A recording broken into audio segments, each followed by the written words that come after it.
Hey everyone, Kalo here, and welcome back to another TDT Breakaway Breakdown.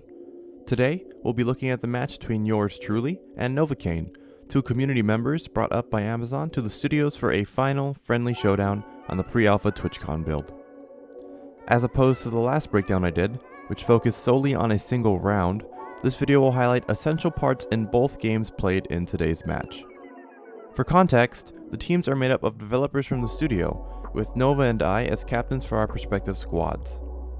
While Uglezorp, on Nova's team, is known as hands down the best player in the studio, Nova himself had never actually played the game up until this point, so things seem balanced between the teams.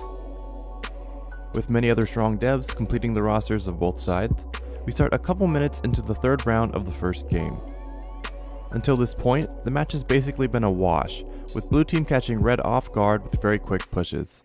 However, after a reset from both sides after a fight, Novocaine is caught in jail carrying the relic.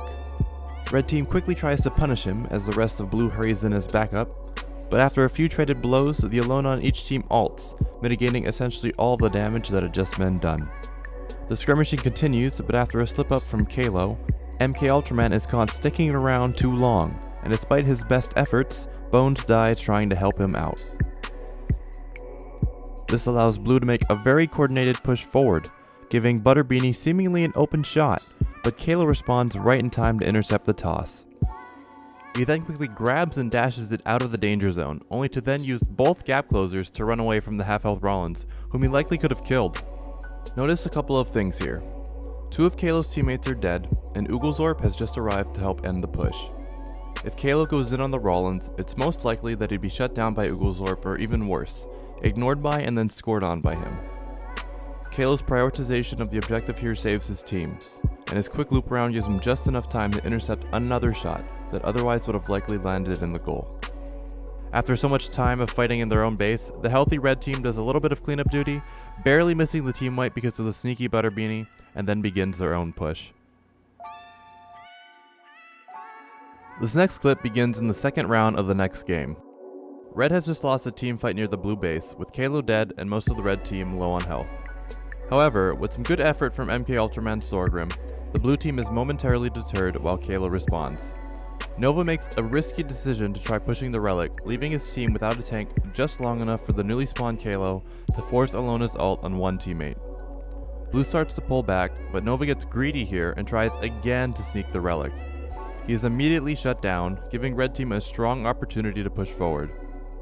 With an aggressive ramp placement and the mass amount of crowd control from both tanks, red translates its turnaround into an easy score, using Kalo as a quick pass into the goal. This last clip is the ending 45 seconds of round 5 in the second game.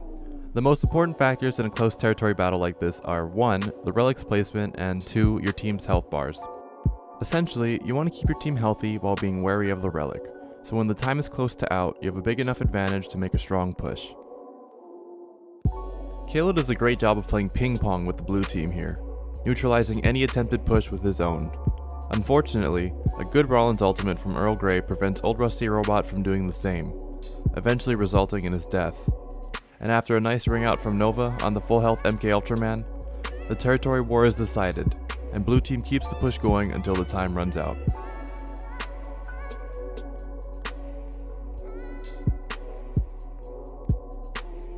I want to thank you for watching. Feel free to leave any additions, criticisms, or thoughts down below, and my Twitch and Twitter are in the description. Until next time, stay safe, stay beautiful, and I'll see you all later.